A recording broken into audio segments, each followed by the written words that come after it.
Shalom pessoal, tudo bem com vocês? Aqui quem fala com vocês é o Rosh Malari e hoje estava lendo o Tratado de Sanhedrin, página 37b, e eu vi dois temas muito interessantes que quero passar para vocês.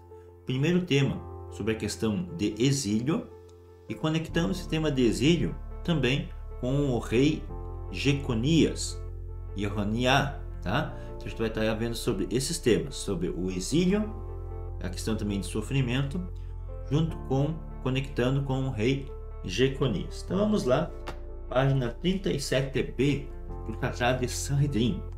Nos diz o seguinte: Rabi Yohanan disse: o exílio expia por tudo e por todos os tipos de punição, pois está dito: assim falou Deus, escrevei sobre este homem, Jeconias, filho de rei de Judá, como quem não tem descendentes, um homem que não terá sucesso nos seus dias, pois ele não conseguirá ter um homem de sua semente sentado sobre o trono de Davi, para governar de novo em Judá.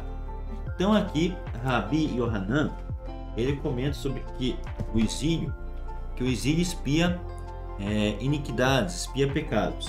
E aí ele dá um exemplo do rei Jeconias, que nós veremos nesse vídeo, que biblicamente ele foi perdoado através do exílio. Isso nós veremos mais para frente. Mas a questão do exílio e do sofrimento, ele explica uma questão um pouquinho complexa que nós temos na Torá e também até mesmo depois da morte de Yeshua, quando os romanos tomaram Jerusalém do nosso povo, e daí os 2000 anos praticamente de exílio do povo de Israel, seu sofrimento, tá? Então vamos estar explicando sobre isso através desse conceito que o exílio, a galut, expia pecados, tá? Uma base na Torá que nós podemos tirar para esse conceito está em Êxodo, capítulo 21, do verso 26 ao 27. Quando ferir um homem o olho do seu escravo, o olho de sua escrava, e os danificar, o deixará em liberdade por causa do seu olho. E se o dente de seu escravo ou dente de sua escrava arrancar, a liberdade lhe dará por causa de seu dente. Então aqui fala que quando a pessoa era escravo ou escrava, que são vários motivos que levava a um judeu ser escravo, caso ele tivesse uma dívida que não conseguisse pagar, caso ele roubasse e também não conseguisse pagar, todos esses casos ele poderia ser vendido como escravo para pagar a sua dívida. Então vamos supor que ele devesse 5.000 shekels na época, né? 5.000 ciclos. Então ele estava trabalhando como escravo, mas um dia o seu senhor perdeu a paciência com ele, bateu nele e arrancou um dente dele. Ele recebia todo o perdão da dívida por causa desse dente, por causa de todo o sofrimento que o senhor causou para com ele. E quando você analisa com atenção a questão do pecado, sempre fala que a pessoa que peca ela é escrava do pecado.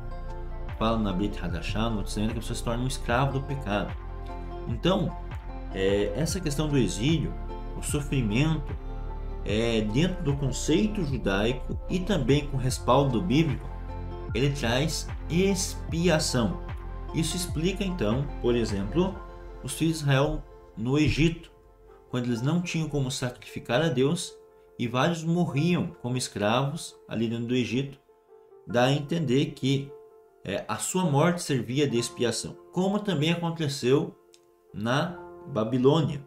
Quando os filhos de Israel foram levados para a Babilônia, eles ficaram por décadas sem o templo, sem poder fazer sacrifícios a Deus. Isso também sofriam muito. Então, essa ideia do exílio, da galut e do sofrimento de trazer expiação, ele tem vários respaldos bíblicos.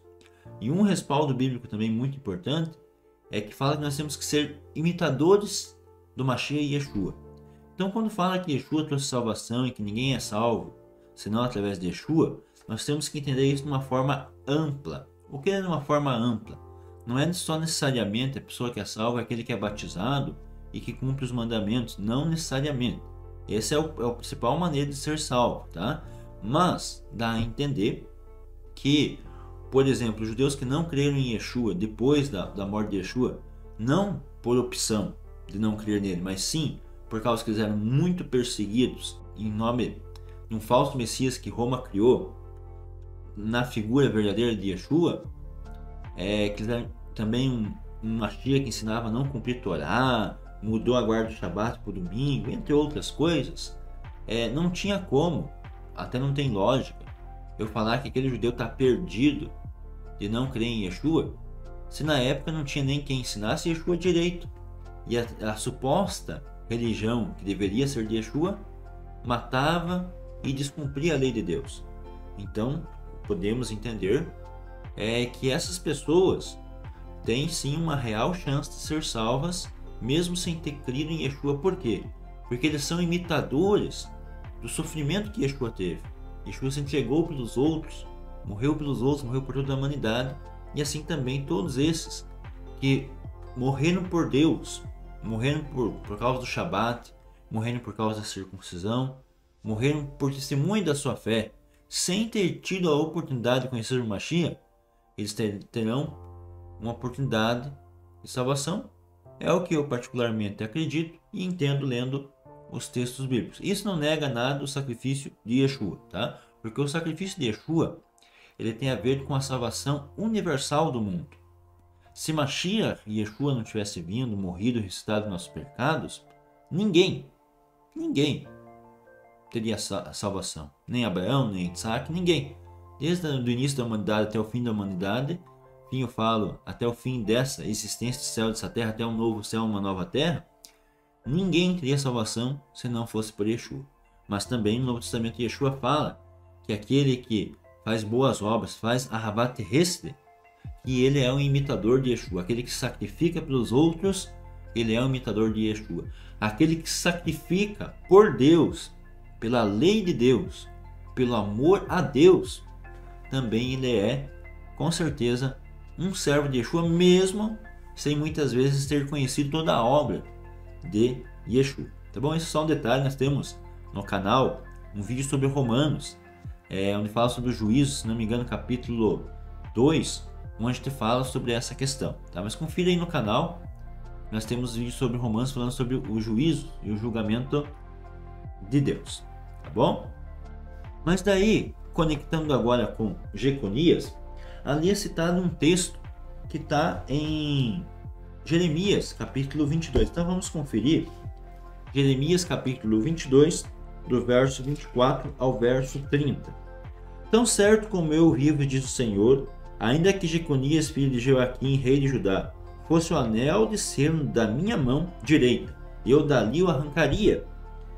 Entregar-te-ei, ó rei, nas mãos dos que procuram tirar-te a vida, e nas mãos daqueles a quem temes, a saber, nas mãos de Nabucodonosor, rei da Babilônia, e nas mãos dos caldeus.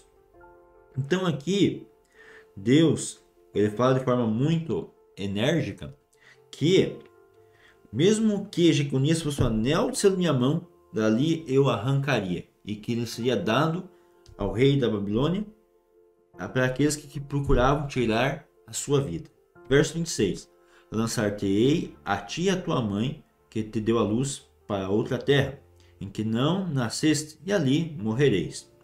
Mas a terra, da qual eles têm saudade, a ela não tornarão. Acaso é esse Jeconias homem vil, coisa quebrada, objeto de que ninguém se agrada? Porque fora lançados fora, ele e seus filhos, e arrojados para a terra que não conhece. Ó terra, terra, terra, ouve a palavra do Senhor. Assim diz o Senhor: registrai este como se não tivera filhos, homem que não prosperará nos seus dias, e nenhum dos seus filhos prosperará para se sentar no trono de Davi e ainda reinar em Judá. Então, se você pegar somente essa parte de Jeremias capítulo 22, dá a entender que Jeconias seria levado para o exílio, que Deus estava muito irritado e brabo com Jeconias, e que nenhum dos seus filhos registrar esse homem como se não tivesse filhos, não terá filhos. Isso quer dizer que os filhos dele morreriam. E também registra ali que nenhum dos seus filhos se assentará sobre o trono de Davi. Muitos que são contra a figura de Yeshua, nosso Mashiach, eles pegam passagens que estão no Novo Testamento, por exemplo, Mateus capítulo 1 e Lucas capítulo 3, onde fala das genealogias de Yeshua, tem o nome de Jeconias nessas genealogias. E aí eles falam que não pode, Yeshua não pode ser Mashiach, porque ali está o nome de Jeconias, tá? Isso daí acaba sendo um erro, porque tanto biblicamente você pode provar que Jeconias teve um filho, quanto também que essa maldição sobre Jeconias Deus retirou. Deus perdoou Jeconias. Você pode provar isso tanto pela Bíblia, quanto também pela tradição judaica. Vamos ver então primeiro pela tradição judaica, e aí depois a gente vai conferir também na Bíblia. Sanhedrin 37b, onde está escrito que o exílio espia por tudo, e cita essa parte aqui de Jeremias capítulo 22. Agora continuando. Mas depois que ele foi exilado consta, e os filhos de Jeconias, o cativo, Selatiel, seu filho, cujo filho Zerubabel governou os exilados que voltaram da Babilônia para construir o segundo templo sagrado.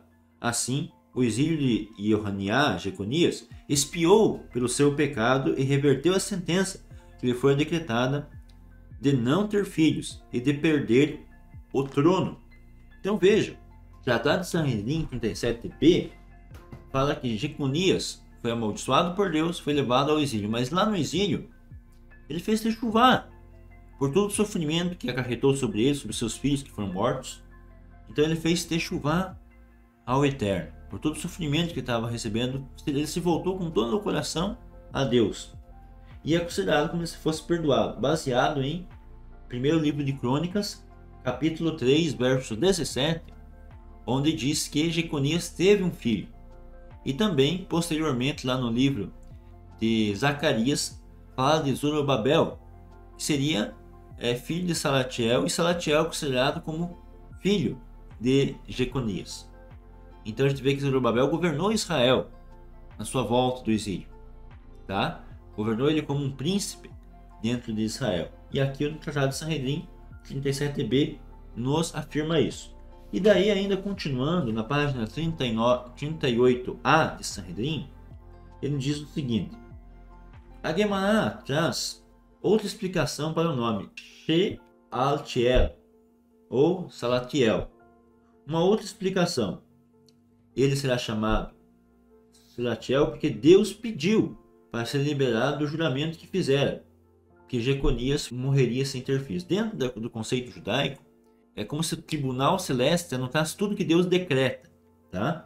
E aí Deus decretou isso, só que daí ele pediu permissão ao, vamos supor, a corte celestial para cancelar a promessa que havia sido feita. Claro que às vezes no sentido, vamos supor, não tão literal, mas no sentido simbólico.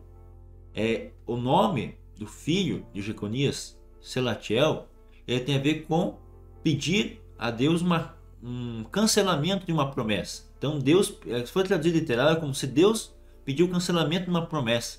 Então esse é o nome de Selatiel. Então Deus, pelo Tratado de Sanhedrin, através do sofrimento que ele impôs a Jeconias, após o arrependimento verdadeiro de Jeconias, Deus então quebra a promessa negativa e traz então uma bênção que era Salatiel para Jeconias.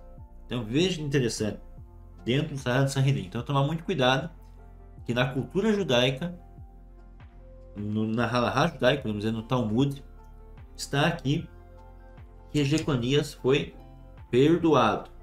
E também nós temos o versículo de 1º livro de Crônicas falando que Jeconias teve um filho, e desse filho posteriormente veio Zorobabel, que se assentou, melhor dizendo, governou os filhos de Israel. Além disso, no próprio livro de Jeremias, você lê o capítulo 22, mas a Bíblia ela tem que ser lida sempre no contexto geral, tá? E daí no capítulo 24 de Jeremias, nos diz o seguinte: fez-me ver o Senhor e vi 2 cestos de figos postos diante do templo do Senhor, depois que Nabucodonosor, rei da Babilônia, levou em cativeiro a Jeconias, filho de Jeoaquim, rei de Judá, e os príncipes de Judá, os artífices, os ferreiros de Jerusalém, e os trouxe à Babilônia. Então aqui nós vemos o profeta Jeremias falando sobre uma visão de 2 cestos de figos e que essa visão foi dada depois que Jeconias já havia sido levado e que Deus já havia amaldiçoado Jeconias, tá bom? Tinha um cesto de figos muito bons, com os figos temporãos. Temporãos são aqueles figos ou frutas que nascem fora do período. Então nós temos a época da safra, vamos supor, março, é aquele que nasce em fevereiro, ou aquela fruta também temporã que vem mais tarde, então vem em abril, tá? Então esses são os frutos temporãos. São aqueles que geralmente vêm antes, mas algumas vezes também que vêm depois da época da safra, tá bom? Mas os outros ruins que eram, não se podiam comer. Então perguntou o Senhor: que vês tu, Jeremias? Respondi: figos, os figos muito bons e muitos ruins, que de muitos ruins que são, não se podem comer. A mim me veio a palavra do Senhor dizendo: assim diz o Senhor, Deus de Israel, do modo porque vejo esses bons figos, assim favorecerei os exilados de Judá, que enviei desse lugar para a terra dos caldeus. Então aqui fica claro que lá em Jeremias 22, Deus estava muito irritado e amaldiçoou Jeconias. Mas quando Jeconias foi levado para o cativeiro, ele e também os outros, e fizeram techuvá e se arrependeram, Deus estava concedendo eles com bons frutos agora, com um bom cesto de figos.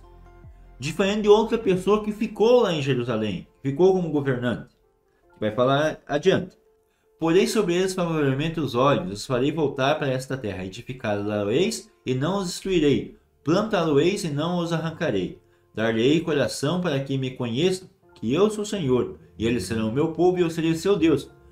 É interessantíssimo aqui. Por isso tem que tomar muito cuidado quando você pega textos contra a pessoa de Yeshua de uma forma muito superficial, tá? Se a pessoa pegar, tá vendo aqui em Jeremias 22, fala que Deus amaldiçoou Jeconias, então, como lá na genealogia, fala que Jeconias tá nessa genealogia de Yeshua, então não pode ser Mashiach, Yeshua não pode ser Mashiach porque vem de Jeconias.